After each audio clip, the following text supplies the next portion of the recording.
Hello dear friends, నేను మీ Japan sign మాట్లాడుతున్నాను. ఎలా ఉన్నారు మీరంతా? చాలా బాగున్నారని అనుకుంటున్నాను. అయితే ఇవాళ జపాన్లో ఎంపరర్ ప్యాలెస్ అని ఉందన్నమాట. Railway station, Japan Tokyo station ఉంది. ఆ టోక్యో స్టేషన్ పక్కనే ఎంపరర్ ప్యాలెస్ ఉంది. ఆ ఎంపరర్ ప్యాలెస్ దగ్గరికి వచ్చాము. ఇప్పుడు చాలా బ్యూటిఫుల్ సీజన్ అనమాట. ఇక్కడ ఏంటంటే ఆటమ్ సీజన్ అని కలర్స్ అన్నీ, చెట్లు కలర్స్ అన్నీ మారుతున్నాయి, రంగులన్నీ మారుతున్నాయి. అది ఒకసారి మీకు చూపిద్దాము అని వచ్చాను అనమాట. అయితే ఈ ఎంపరర్ ప్యాలెస్ ఏంటంటే చుట్టుకొలత దాదాపుగా 2.3 స్క్వేర్ కిలోమీటర్స్ ఉందన్నమాట. ఇది బయట సర్కిల్. తర్వాత లోపల ఇంకో సర్కిల్ ఉంది, అది 1.15 స్క్వేర్ కిలోమీటర్స్ ఉంది. చాలా పెద్దది. అయితే ఇప్పుడు మనం చూస్తుంది ఏంటంటే అవుటర్ సర్కిల్ అనమాట, బయట ఉన్న సర్కిల్. ఇలాగ కందకం లాగా ఉంది, చూసారా? ఇలా కందకం ఉందన్నమాట, చుట్టుపక్కల అంతా ఉంది. ఇదంతా ఏంటంటే ప్యాలెస్ హోటల్ అని చాలా ఫేమస్ హోటల్ అనమాట. ఏదైనా ఎంపరర్ సంబంధించిన ఈవెంట్స్ ఏమైనా జరిగినప్పుడు ఇక్కడ జరుగుతాయి. సో ఇదంతా ఎక్స్టర్నల్, బయట ఉండేదన్నమాట. ఇదంతా ఈ చుట్టుపక్కల చూస్తే మీకు అన్ని బిజినెస్ ఏరియాస్. ఈ బిజినెస్ ఏరియాస్ని ఇదంతా ఏంటంటే చియోడాకు అని అంటారు. ఇది చియోడా అనేది అనమాట. ఎంపరర్ ప్యాలెస్కి మెయిన్ అడ్రస్ ఏంటంటే చియోడా 1-1 అంటారు అనమాట. చియోడా అనే పేరు ఉంటే చాలా ప్రెస్టీజియస్ ఇష్యూ అనమాట. అంటే ఎంపరర్ ప్యాలెస్ దగ్గర ఉన్నాము అని. సో ఇది ఏంటంటే మనకి టోక్యో స్టేషను. ఇక్కడ నుంచి ఒక 300 మీటర్స్ వాక్ చేస్తే టోక్యో స్టేషన్ ఉంటుంది. ఆ తర్వాత మనకి మిగతా బుల్లెట్ ట్రైన్స్ అవన్నీ ఇక్కడ వస్తాయన్నమాట. ఇది ఈ ఏరియా అంతా బాగా ఎంపరర్ ప్యాలెస్ కింద ఉందన్నమాట. ఈ చుట్టుపక్కల అంతా చాలా హోటల్స్, చాలా పెద్ద పెద్ద కంపెనీసు, వాటి హెడ్ క్వార్టర్స్ అన్నీ ఇక్కడ ఉన్నాయి. చూడండి ఇక్కడ కలర్స్ అది ఎలా చేంజ్ అయినాయో మీకు చూపిస్తాను. చూడండి చెట్లు ఎలా రంగులు మారుతున్నాయో.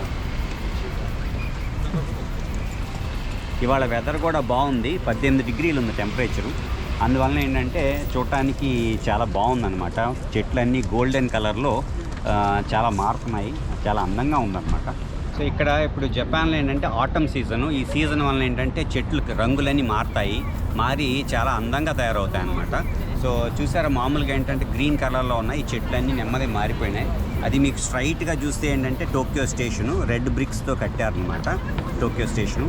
ఇలా నెమ్మదిగా వెనక్కి తిరిగితే ఏంటంటే మనకి ఎంపరర్ ప్యాలెస్ వస్తుంది. టోక్యో స్టేషన్ నుంచి ఎంపరర్ ప్యాలెస్ దాదాపుగా ఒక 500 మీటర్స్ నుంచి 600 మీటర్స్ డిస్టెన్స్లో ఉందన్నమాట. సో నెమ్మదిగా మనం ఈ చెట్లు చూసుకుంటా ఎంపరర్ ప్యాలెస్ దగ్గరికి వెళ్దాం.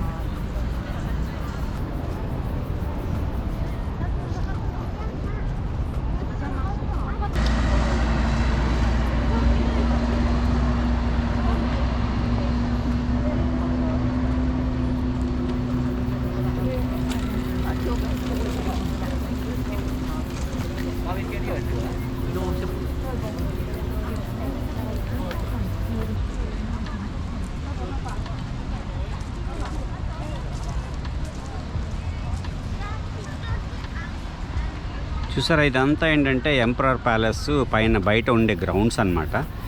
ఈ పైన్ ట్రీస్ లాగా ఉన్నాయి, చూసారా ఈ ట్రీస్. ఇది ఎప్పటికప్పుడు చాలా క్లీన్గా చేస్తారు. కొన్ని వందల ఎకరాలు దాదాపు ఉంది. ఇవి అంతా చాలా గ్రీన్గా, నీట్గా, చాలా బ్యూటిఫుల్గా ఉంటుంది.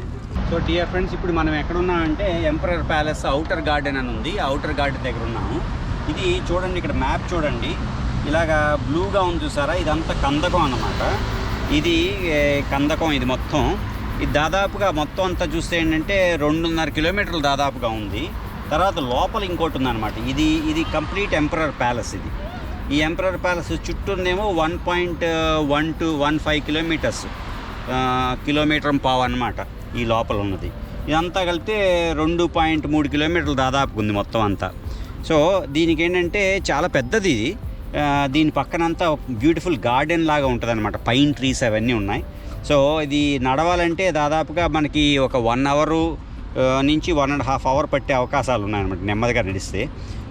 నెమ్మదిగా మనం వెళ్ళి చూద్దాము. దీనికి రకరకాల ఎంట్రన్స్లు ఉన్నాయి, మనం చూద్దాము వీలున్నంత వరకు.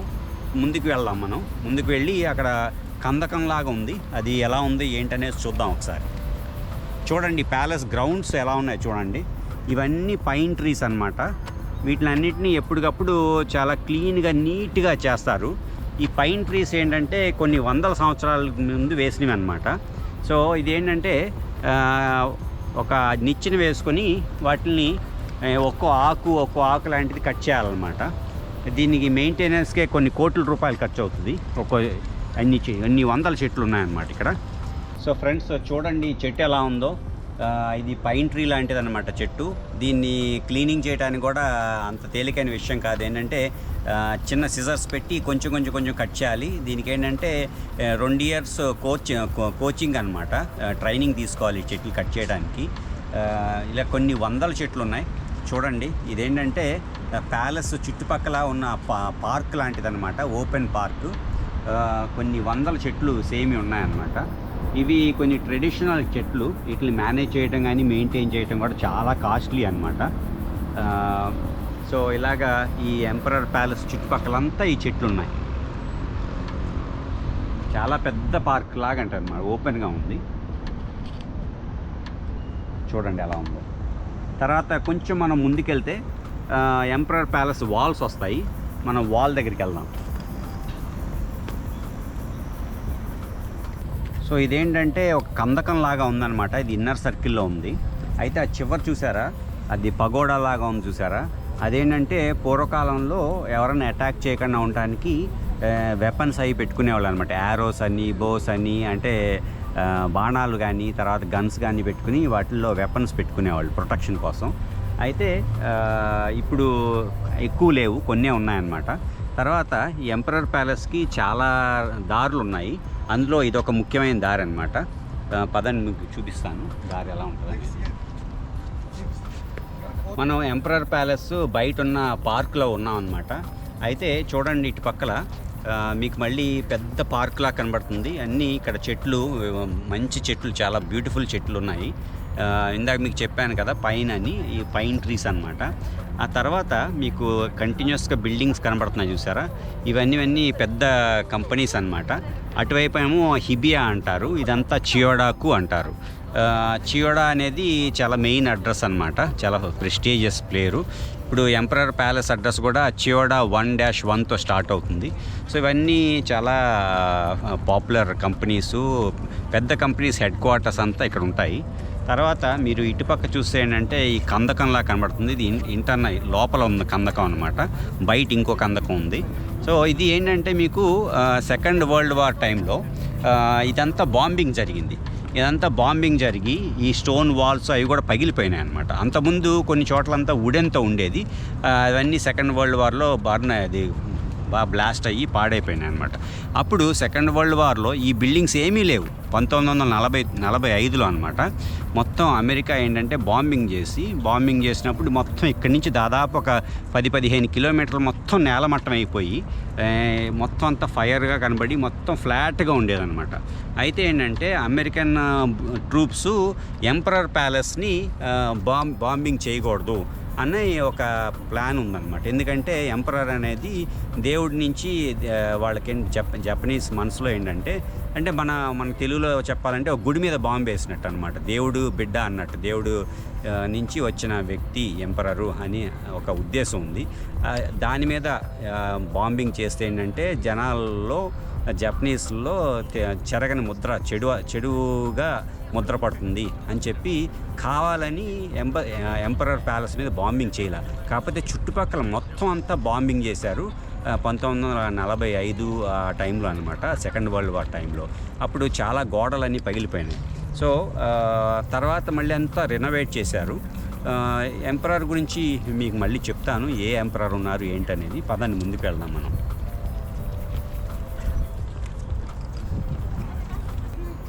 చూసారా కొండ రాళ్ళ పైన పెద్ద పెద్ద చెట్లు ఎలా పాతారో, ఎంత అందంగా ఉన్నాయి చూసారా. ఈ చెట్లు ఏంటంటే ఒక్కో కొమ్మ గుత్తిలాగా ఉన్నాయి చూసారా. అదంతా కట్ చేయాలన్నమాట. కట్ చేసి చిన్న సిజర్స్ తీసుకొని కట్ చేయాల్సి వస్తుంది అనమాట. ఒక్కో చెట్టు క్లీన్ చేయడానికి దాదాపు 2 రోజులు, 1 రోజు నుంచి 2 రోజులు పట్టుద్ది. అలా కొన్ని వేల చెట్లు ఉన్నాయన్నమాట. ఎంత చాలా విపరీతమైన ఖరీదు అవుతుందన్నమాట. జపాన్లో గార్డెనింగ్ జాబ్ చేసిన వాళ్ళకి జీతాలు చాలా ఎక్కువ. ఎందుకంటే ఓన్లీ ఇటువంటి చెట్లకు ప్రొఫెషనల్స్, ఆ ప్రొఫెషనల్స్ కూడా 2 ఏళ్ళ నుంచి 3 ఏళ్ళు చదవాలి ఎలా చెట్లను కట్ చేయాలి, ఏం చేయాలనేది. తర్వాత ఇటువంటి చెట్లు కట్ చేయాలని దాదాపు 10 ఏళ్ళ ఎక్స్పీరియన్స్ ఉన్న వాళ్ళని రాణిస్తారనమాట ఇందులో. సో గార్డెనింగ్ పని చేస్తే రోజుకి దాదాపు 15,000 నుంచి 20,000 రూపాయలు జీతం వస్తుంది. అయితే అంటే చాలా కష్టమైన విషయం అనమాట. అది మనం చూడటానికి చెట్టు కట్ చేయటమేగా అనుకుంటాం, కానీ దాదాపు 15,000 నుంచి 20,000 రూపాయలు ఒక రోజుకి ఆ గార్డెనింగ్ చేసే వాళ్ళకి ఇవ్వాల్సి వస్తుంది. ఇదేంటంటే నీజు బాషి అంటారనమాట. నీజు బాషి అంటే 2 బ్రిడ్జిల్లాగా ఉన్నాయన్నమాట. ఈ లోపల నుంచి ఒక మెయిన్ ఎంట్రన్స్ ఉంది ఎంపరర్ వారి ఇంటికి వెళ్ళటానికి. మీకు దూరంగా పైన కనబడుతుంది చూసారా, ఒక కోటలా కనబడుతుంది చూసారా, ఆ ఏరియాలో ఎంపరర్ ఉంటారనమాట. తర్వాత ఇక్కడి నుంచి ఒక ఎంట్రన్స్ ఉంది, మీకు కొద్దిసేపు అయిన తర్వాత మళ్ళీ చూపిస్తాను. ఈ నీజు బాషి అనేది ఇది చాలా సింబాలిక్ పిక్చర్ అనమాట. ఎక్కడికి జపాన్లో టోక్యోకి ఎవరు వచ్చినా కానీ ఈ బ్రిడ్జి ఇక్కడికి వస్తే మాత్రం కంపల్సరిగా ఈ బ్రిడ్జి ఫోటో తీసుకుని వెళ్తారు. చాలా సీనిక్ స్పాట్ అన్నట్టు అనమాట. ఎందుకంటే మీకు వెనకాల చూస్తే ఎంపరర్ ప్యాలెస్ కనబడుతూ ఉంటుంది. ఇది ఎంపరర్ ప్యాలెస్కి ఉన్న ఒక మెయిన్ ఎంట్రన్స్ అనమాట. చూడండి ఇది ఎలా ఉందో. అంటే ఇలాగా మనకి చాలా ఎంట్రన్స్లు ఉన్నాయి, కాకపోతే ఇది ఒక మెయిన్ ఎంట్రన్స్ అనమాట. ఎందుకంటే ఇక్కడి నుంచి వచ్చి డైరెక్ట్గా ఇటువైపు వెళ్తే మీకు అది టోక్యో బుల్లెట్ ట్రైన్ స్టేషన్ వస్తుంది. అంతా చియోడాకు అంటారనమాట. సో ఇదొక మెయిన్ ఎంట్రన్స్. ఎప్పుడు దీనికి సెక్యూరిటీ గార్డ్స్ ఉంటారు. ఇదేంటంటే ఎంపరర్ ప్యాలెస్కి సెక్యూరిటీ గార్డ్స్ అంతా డిఫరెంట్ అనమాట. నార్మల్ లోకల్ పోలీస్ అలా కాదు, దీనికోసం స్పెషల్ సెక్యూరిటీ ఉంది. దీన్ని కునాయిచో అంటారనమాట. వీళ్ళ రూల్స్ ప్రకారం వీళ్ళకి ఇంటర్నల్ రూల్స్ మళ్ళీ వేరుంటాయన్నమాట. సో దాని ప్రకారం చేస్తారు. పైన మీకు కొంచెం ముందుకెళ్తే పైన ప్యాలెస్ లాగా కనబడుతుంది. లోపల చాలా స్థలం ఉందన్నమాట. లోపల అగ్రికల్చర్ ల్యాండ్స్ ఉన్నాయి, తర్వాత బర్డ్ శాంచురీస్ ఉన్నాయి, తర్వాత ఈవెంట్ హాల్స్ ఉన్నాయి, తర్వాత ప్రేయింగ్ ప్లేసెస్ ఉన్నాయి, మీటింగ్ హాల్స్ ఉన్నాయి. అంటే ఎవరన్నా పెద్ద పెద్ద డెలిగేట్స్ వస్తారు చూసారా, అంటే ట్రంప్ అని కానీ ఒబామా అని కానీ, తర్వాత ఎవరన్నా మినిస్టర్స్ కానీ, తర్వాత అంబాసిడర్స్ ఎవరన్నా జపాన్కి కొత్తగా అపాయింట్ చేసినప్పుడు వాళ్ళంతా వస్తారనమాట. ఇక్కడికి వచ్చి ఎంపరర్ని ఒకసారి కలిసి ఇలాగా అపాయింట్ అయ్యాము అని చెప్తారనమాట. సో ఎంపరర్కి ఏంటంటే పెద్దగా పవర్ అయితే ఏం లేదు, కాకపోతే సెరమోనియల్ ఫంక్షన్ అనమాట. అంటే మన రాష్ట్రపతి మన దేశంలో ఎలాగో అలాగే ఎంపరర్ కూడా అంటే మిలిటరీ పవర్స్ అవన్నీ తీసేశారు ఎంపరర్స్కి. ఎందుకంటే సెకండ్ వరల్డ్ వార్ అప్పుడు బాగా ఇచ్చేశారు కాబట్టి ఎంపరర్కి పవర్స్ తీసేశారనమాట. సో ఎవరన్నా ప్రైమ్ మినిస్టర్కి ఎవరికైనా అపాయింట్మెంట్ అయినా కానీ, లేకపోతే ఎవరైనా కొత్తగా అంబాసిడర్స్ వచ్చినా కానీ, ఇటువంటి ఫంక్షన్స్ ఏమైనా జరిగినప్పుడు మాత్రం ఎంపరర్ బాగా ఇన్వాల్వ్ అవుతారనమాట. వాళ్ళ ఫంక్షన్ అది. కాకపోతే పవర్స్ అయితే ఏమి ఉండవు అనమాట. సో కాకపోతే వీళ్ళకి సెపరేట్ బడ్జెట్ ఉంటుంది. ఎక్కడికైనా వెళ్ళాలంటే ఎంపరర్కి సెపరేట్ ఫ్లైట్ కూడా ఉంటుంది. తర్వాత వీళ్ళకి ఎక్స్పెన్సెస్ అన్నిటికీ కూడా ఉంటాయి. లోపల చాలా ఫంక్షన్ హాల్స్ ఉంటాయి. సంవత్సరానికి ఓన్లీ 1 టైము 2 డేస్ కొంతమందిని ఎంపరర్ బర్త్డే అప్పుడు మనం కొంచెం లోపలికి వెళ్ళడానికి ఉంటుంది. మనం అటువైపు కూడా వెళ్ళి చూద్దాం, ఎలా ఉంటుందో చూపిస్తాం. ఇది లోపలికి బ్రిడ్జ్ అనమాట. తర్వాత ఇక్కడ ఇంటర్నల్ కందకం లాగా ఉంది. ఈ కందకం ఏంటంటే ఎనిమీస్ ఎవరు రాకుండా ఉండటానికి. కాకపోతే జనరల్గా ఏంటంటే జపనీస్ ఎంపరర్ ప్యాలెస్ని ఎవరు అటాక్ ఇంటర్నల్గా అంటే విత్ ఇన్ జపాన్ నుంచి ఎవరు అటాక్ చేయలేదు. చూడండి ఎంత బ్యూటిఫుల్గా ఉందో. ఇలాగా దాదాపుగా 2 కిలోమీటర్ల కందకం ఉంది. మనం చుట్టుపక్కల అంతా నడిచి చూడొచ్చు. లోపలికైతే వెళ్ళటానికి లేదు కానీ బయట అంతా చూడటానికి బాగుంటుంది. కొద్దిసేపులో మనం అటు వెళ్దాము. అయితే ఇవాళ మీకు జపనీస్ హిస్టరీ గురించి కూడా కొంచెం చెప్పాలనుకుంటున్నాను. కొంచెం కాంప్లికేటెడ్ అనమాట. ఏంటంటే ఇది జపనీస్ ఎంపరర్ ఏంటంటే జిమ్ము అని ఒక సెక్ట్ నుంచి వచ్చారనమాట. దాదాపు 660 BCలో వీళ్ళు స్టార్ట్ అయ్యారు. ఒక గాడెస్ ఉందన్నమాట, దేవత. ఆ దేవత ఏంటంటే సన్ గాడెస్ అనమాట, అంటే సూర్యుడి దేవత అనమాట. అయితే ఈ సూర్యుడి దేవత నుంచి వచ్చిన గ్రాండ్ సన్గా ఫస్ట్ ఎంపరర్ పుట్టారు అని ప్రజల నమ్మకం. అమాతెరస్సు అంటారనమాట. ఈ దేవత పేరు అమాతెరస్సు, అంటే సూర్యుని దేవత అన్నట్టు అనమాట. అయితే ఆ తర్వాత 660 BC నుంచి దాదాపు 2800 సంవత్సరాల నుంచి సేమ్ ఎంపరర్ ఫ్యామిలీ రన్ అవుతుంది. అయితే ఇలాగ రన్ అయ్యి ఇప్పుడున్న ఎంపరరు 265 ఎంపరర్ అనమాట. ఒకసారి చూడాలి. ఇప్పుడున్న ఎంపరరు పేరు నరుహితో అని ఉన్నారనమాట. ఆయన 2019 మే 1 నుంచి వచ్చారనమాట. ఆయన స్టార్ట్ అయిన తర్వాత ఏంటంటే ఇక్కడ దీన్ని రేవా అనేది క్యాలెండర్ మళ్ళీ స్టార్ట్ అయింది. సో ఇప్పుడు ఆ నరుహితో అని ఆయన ఎంపరర్గా చేస్తున్నారనమాట, ఉన్నారు. ఎందుకంటే అంతకుముందు ఎంపరరు ఓల్డ్ అయిపోయారు. ఆయన ఇంక నేను పని చేయటం కష్టం, ఇవన్నీ చేయటం కష్టం అని చెప్పి ఆయన రెస్ట్ తీసుకున్నారు. అయితే ఇప్పుడు ఏంటంటే 1500 ఈ ఎంపరర్స్ ఏమైందంటే 1500 సంవత్సరాలు అంటే 1500 అప్పుడు ఏమైందంటే జపాన్ అంతా చిన్న చిన్న రాజ్యాల్లాగా ఉండేదన్నమాట. అంత షోగున్ అని, తర్వాత సమురాయస్ అని, ఏ ఏరియాకి ఆ ఏరియాకి ఉండేవాళ్ళు. ఆ తర్వాత ఏమైందంటే నెమ్మదిగా 1600 సంవత్సరాలు వచ్చిన తర్వాత ఏంటంటే నెమ్మదిగా యునైట్ అయ్యారనమాట. యునైట్ అయిన తర్వాత ఇప్పుడు షోగున్ అని స్టార్ట్ అయ్యి తొకుగవా డైనాసిటీ అనేది స్టార్ట్ అయింది. ఈ తొకుగవా డైనాసిటీ ఏంటంటే తొకుగవా ఇయాసు అని ఒక ఆయన ఉండేవాడు అనమాట. ఆయన ఏంటంటే టయోటా కంపెనీ ఉంది చూసారా, టయోటా కంపెనీ దగ్గర ఒకజాకి అని ఒక ఊరు ఉందన్నమాట. ఈ ఒకజాకి క్యాసల్లో పుట్టాడనమాట. ఆయన చాలా పవర్ఫుల్ ఈ తొకుగవా ఫ్యామిలీ రన్ చేశారు. ఆ తొకుగవా ఫ్యామిలీ 264 సంవత్సరాలు దాదాపుగా జపాన్ రన్ చేశారనమాట. రన్ చేసి ఏం చేశారని కంప్లీట్గా జపాన్ని క్లోజ్ చేసేసి ఎవరిని ఫారినర్స్ లోపల రావడానికి లేదు. ఈ ఐలాండ్ కాబట్టి, ఒక ద్వీపం కాబట్టి ఎవరు రావడానికి లేదు. తర్వాత ఇక్కడి నుంచి కూడా ఎవరు బయటకు వెళ్ళడానికి లేదు అని రిస్ట్రిక్షన్స్ పెట్టారు. అయితే అప్పుడు ఏంటంటే క్రిస్టియన్స్ని కూడా ఎవరిని రానిచ్చేవాళ్ళు కాదు. ఓన్లీ ఇక్కడ కన్ఫ్యూషియస్ మతం అని ఉండేదన్నమాట. కన్ఫ్యూషియస్ అనేది ఫాలో అయ్యేవాళ్ళు అనమాట. సో దాన్ని ఫాలో అయ్యి వేరే మతాన్ని చేసేవాళ్ళు కాదు. తర్వాత వేరే బిజినెస్ని రానిచ్చేవాళ్ళు కాదు. దానివల్ల ఏంటంటే వేరే దేశాల నుంచి, అమెరికా నుంచి, యూరోప్ నుంచి విపరీతమైన ప్రెషర్ జపాన్ మీద ఉండేదన్నమాట.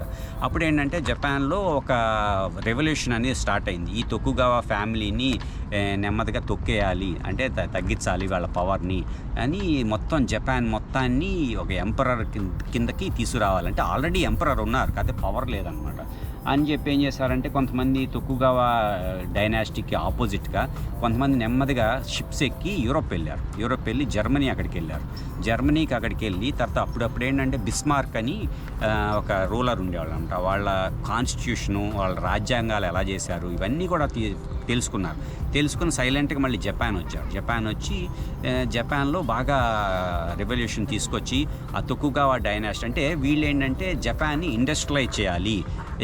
ఇది ఎప్పుడు జరిగిందంటే 1868లో జరిగిందనమాట. అప్పుడు జపాన్ని ఇండస్ట్రియలైజ్ చేయాలి, అందరికీ ఈక్వల్ రైట్స్ తీసుకురావాలి, అందరూ ఇప్పుడు ఏంటంటే ఒకళ్ళు ఫిక్స్ చేసేసి రూల్స్ అన్నీ వాళ్ళు ఫాలో అవటం కాకుండా అందరు చెప్పింది అందరు వినాలి అని ఒక డెమోక్రాటిక్గా తీసుకురావాలి అని చాలా ప్రయత్నించి లాస్ట్కి ఆ తొకుగవా దాన్ని మొత్తాన్ని తీసేసి తర్వాత ఎంపరర్ని చేయాలని తీసుకొచ్చారనమాట.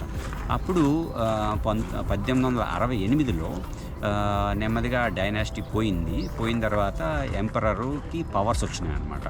పవర్స్ వచ్చిన తర్వాత అప్పుడు ఎంపరరు మొత్తం రూల్ చేయటం మొదలుపెట్టి అప్పుడు ఏం చేశారంటే జపాన్ ఓపెన్ చేసి జపనీస్ చాలామంది యూరోప్కి అక్కడికి రకరకాల దేశాలకు వెళ్ళి వాళ్ళు అక్కడి నుంచి జపాన్కి రాజ్యాంగం ఎలా చేయాలి, తర్వాత రూల్స్ ఎలా మార్చాలి, తర్వాత డెమోక్రాటిక్గా ఎలా చేయాలి, అందరికీ సేమ్గా అందరికీ రూల్స్ అందరికీ ఈక్వల్గా ఎలా చేయాలి, తర్వాత ఏదన్నా లా తయారు చేసినప్పుడు ఏంటంటే ప్రతి ఒక్కరిని అందరినీ ఈక్వల్గా ఎలా మేనేజ్ చేయాలి ఇవన్నీ తీసుకొచ్చి మెయిన్ ఏంటంటే ఇండస్ట్రియలైజ్గా చేయాలి, జపాన్ని బాగా అభివృద్ధి చేయాలి. యూరోప్, అమెరికా ఇటువంటివి ఎక్కడ జరుగుతున్నాయో అలాగే జపాన్ కూడా ఏషియాలో నెంబర్ 1 కంట్రీ చేయాలని వాళ్ళ ఉద్దేశం.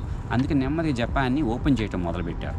ఓపెన్ చేసిన తర్వాత ఏమైందంటే ఇండస్ట్రియలైజ్గా అవ్వాలంటే మనకి మినరల్స్ కావాలి, తర్వాత రకరకాల ఐరన్ అని, తర్వాత స్టీల్ అని, తర్వాత ఆయిల్ అని ఇవన్నీ కావాలి కదా.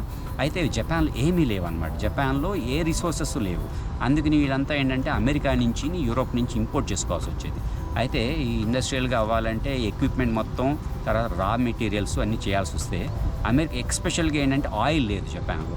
అప్పుడు అంత ఆయిల్ ఏవియేషన్ ఫ్యూల్ అని విమానాలకి వాటికి వాడటానికి అంత అమెరికా నుంచి రావాల్సి వచ్చేది అనమాట. అప్పుడు వీళ్ళకి చాలా కష్టం అయిపోయేది అనమాట.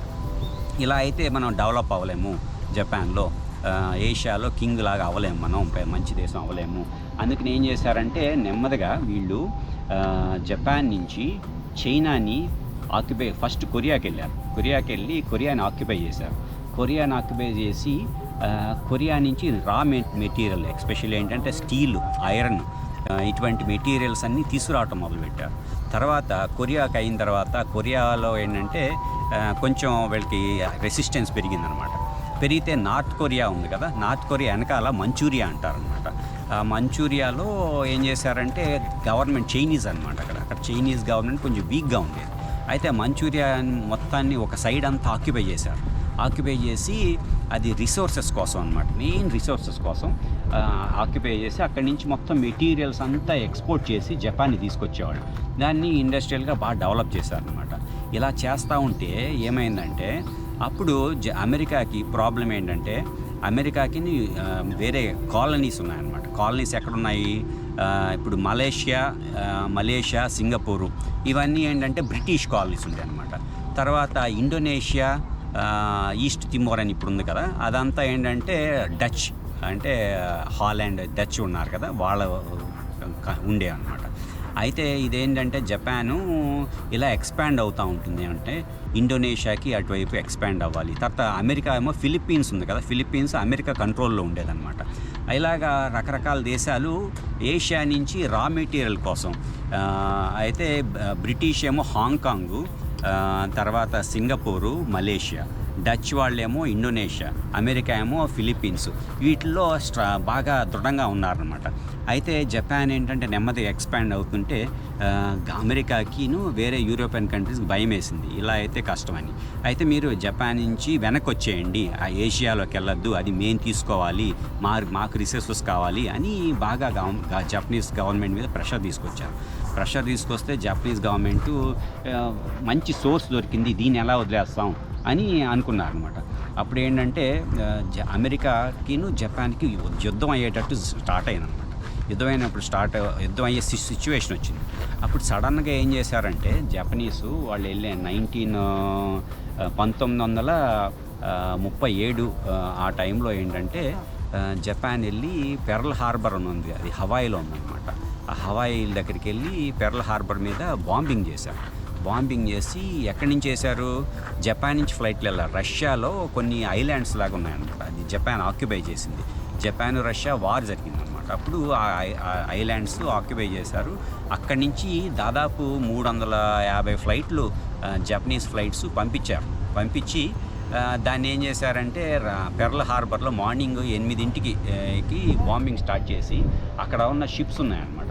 అది ఎందుకు అక్కడ యాడ్ చేశారంటే అక్కడ పసిఫిక్ ఫ్లీట్ అని ఉందన్నమాట అమెరికాకి. ఆ పసిఫిక్ ఫ్లీట్ వలన ఏంటంటే హవాయి నుంచి ఈ ఫిలిప్పీన్కి చుట్టూ ఏషియా పసిఫిక్ మొత్తం కంట్రోల్ చేశారు. అక్కడ ఫ్లీట్ ఉంది. అక్కడ వాళ్ళని ఆఫ్ చేస్తే, అమెరికాని అక్కడ ఆఫ్ చేస్తే, అప్పుడు మనకి ఇక్కడ ఆసియాలో చైనా కానీ కొరియా కానీ ఈజీగా జపాన్ కంట్రోల్ చేయొచ్చు అన్న ఉద్దేశంతో ఏంటంటే వెళ్ళి పెర్ల్ హార్బర్లో జపనీస్ ఎంపరర్ అంత తొందరగా పర్మిషన్ ఇవ్వలేదు, కానీ కొంత మిలిటరీ ఎక్స్పర్ట్స్ ఉన్నారు జపాన్లో, వాళ్ళంతా ఏంటంటే పర్మిషన్స్ మొత్తమే తీసి ప్రెషర్ పెట్టి వెళ్ళి అటాక్ చేశారు. అటాక్ చేస్తే వల్ల ఏంటంటే మొత్తం అమెరికా జపాన్ మీద ప్రెషర్ పెట్టదు, చైనా కంటిన్యూస్గా ఆక్యుపై చేయొచ్చు అన్న ఉద్దేశంతో చేశారనమాట. ఇలా చేయటం వలన ఏంటంటే ఫస్ట్ సారి అమెరికా మీదకి ఏ వార్నింగ్ ఇవ్వాల, మామూలుగా ఏంటంటే డిక్లరేషన్ చేయాలి, ఇలా యుద్ధం చేయబోతున్నాం మీ మీద అని. అయితే జపాన్ నుంచి అమెరికాకి లెటర్ పంపిస్తే ఏంటంటే హవాయిలో ఉన్న అంబాసిడరు దాన్ని జపనీస్లోంచి ఇంగ్లీష్ ట్రాన్స్లేట్ చేయడానికి ఒక రోజు పైన పట్టేసింది ఆయనకి. దాదాపు 2 పేజీల లెటర్ అనమాట. పట్టి యుద్ధం అది బాంబింగ్ అయిపోయిన తర్వాత ట్రాన్స్లేషన్ పని అయిందనమాట. సో అమెరికాకి బాగా కోపం వచ్చింది. అప్పుడు అమెరికా ప్రెసిడెంట్ ఎవరంటే థియోడార్ రూజ్వెల్ట్ అని ఉండేవాడు అనమాట. తర్వాత బ్రిటన్లో ఏమో చర్చిల్ ఉండేవాడు అనమాట. ఇలాగా జరిగినప్పుడు ఏమైందంటే ఇలా వీళ్ళిద్దరూ వెంటనే అమెరికా ఏంటంటే ఎప్పుడు సెకండ్ వరల్డ్ వార్లో రావడానికి ఇష్టం లేదు అమెరికాకి. అయినా కానీ ఈ జపనీస్ వాళ్ళు వెళ్ళి అటాక్ చేయటం వలన జపాన్ ఇది అమెరికాకి బాగా కోపం వచ్చిందనమాట. అయితే దీని ముందు ఏం చేశారంటే జపనీస్ ఏంటంటే ట్రైపాట్రియేట్ అగ్రిమెంట్ అనే ఒక అగ్రిమెంట్ జరిగిందనమాట. ఎవరితో? జర్మనీతోని ఇటలీతో ఈ ట్రైపాట్రియేట్ అగ్రిమెంట్ అంటే జపాన్ ఎవరైనా అటాక్ చేస్తే జర్మనీను తర్వాత ఇటలీ మనం సపోర్ట్ చేయాలని. అప్పుడు ఏంటంటే జర్మనీలో హిట్లర్ ఉన్నాడనమాట, తర్వాత ఇటలీలో ముస్సోలిని అని ఉన్నాడనమాట. సో వీళ్ళంతా జపాన్కి సపోర్ట్ చేసేటట్టు. సో అమెరికా డిక్లేర్ చేయగానే జర్మనీను తర్వాత ఇటలీ జపాన్కి సపోర్ట్ చేయడానికి ఇమీడియట్గా ముందుకు వచ్చాయి అనమాట. అప్పుడు బ్రిటన్, అమెరికా, మిగతా దేశాలు ఉన్నాయి, అవేమో జపాన్కి అగైనిస్ట్గా వచ్చినాయి అనమాట. సో ఇలాగా చాలా 1868 నుంచి చాలా అల్లకల్లోలంగా ఉందన్నమాట జపాన్. ఎందుకంటే బాగా ఎక్స్పాండ్ అవ్వాలి, మన పవర్ ఏంటో చూపించాలి అనేది జపాన్ కోరిక బాగా స్ట్రాంగ్గా ఉండే. తర్వాత మిలిటరీ కూడా చాలా పవర్ఫుల్గా ఉండే, చాలా నేవీ. అప్పుడు అమెరికాకిను జపాన్ చూస్తే ఆల్మోస్ట్ ఈక్వలెంట్గా నేవీ పవర్ కానీ ఎయిర్ పవర్ కానీ జపాన్కి ఉండేదన్నమాట. అయితే ఏంటంటే ఈ వెస్ట్రన్ పవర్స్ జపాన్ని అంత టూ మచ్గా డెవలప్ అయిపోతే కష్టం అవుతుంది, వాళ్ళకి రిసోర్సెస్ తగ్గిపోతాయి అన్న ఉద్దేశంతో నెమ్మదిగా దాన్ని కంట్రోల్ చేయడానికి బాగా ప్రయత్నించి ఇలాగా సెకండ్ వరల్డ్ వార్ అప్పుడు అలా సాగిందనమాట. సో ఇది ఎలా కంటిన్యూ అయింది. సెకండ్ వరల్డ్ వార్లో 1945 అప్పుడు జపాన్లో ఈ బాంబింగ్స్ అవి జరిగి లాస్ట్కి మొత్తం ఏదో డిక్లేర్ చేశారు. ఎంపరర్కి పెద్ద పవర్ లేదు, మిగతా వాళ్ళంతా డెసిషన్ చేసుకునేవాళ్ళు. సో ఈ ఎంపరర్ ఫ్యామిలీస్ అయితే కంటిన్యూగా ఉన్నాయి, కానీ మిగతా వాళ్ళంతా మిలిటరీ రూరల్స్ అంతా బాగా చేశారు. వీళ్ళు అలా చైనా వెళ్ళారు, చైనాలో నాన్కింగ్ అని వెళ్ళారు. నాన్కింగ్ అనేది నాకు గుర్తుకొచ్చింది ఏంటంటే ఒకసారి 20 ఏళ్ళ క్రితం నేను చార్టర్డ్ ఫ్లైట్లో నా ఫ్రెండ్స్ కొంతమందితో కలిపి నేను నాన్కింగ్ కూడా వెళ్ళి అక్కడ యాంగ్జే రివర్ అని ఉంది. ఆ రివర్లో చాలా పెద్ద రివర్ అనమాట.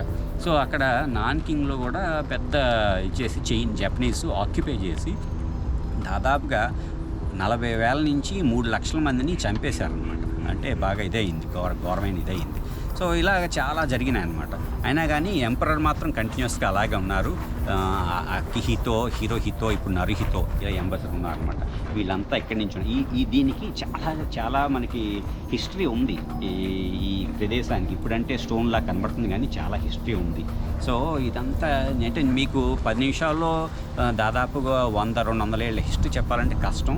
కానీ నాకు అవకాశం ఉంటే 2 గంటలు కూడా చెప్పగలను. ఎందుకంటే జపాన్లో ఇన్నాళ్ళు ఉన్నాం కాబట్టి, 25 ఏళ్ళ నుంచి జపాన్ ఉన్నాం కాబట్టి ఈ హిస్టరీ మనకి తెలుసుకోవాలి, మనం ఉన్న ప్రదేశం గురించి మనం తెలుసుకోవాలని కోరిక నాకు చాలా డీప్గా ఉందన్నమాట. అందువలన ఎప్పటి నుంచో చదువుతున్నాయి వాళ్ళు కాదు, ఇదంతా గుర్తున్న మెమరీలోని చెప్తున్నాను అన్నమాట. అది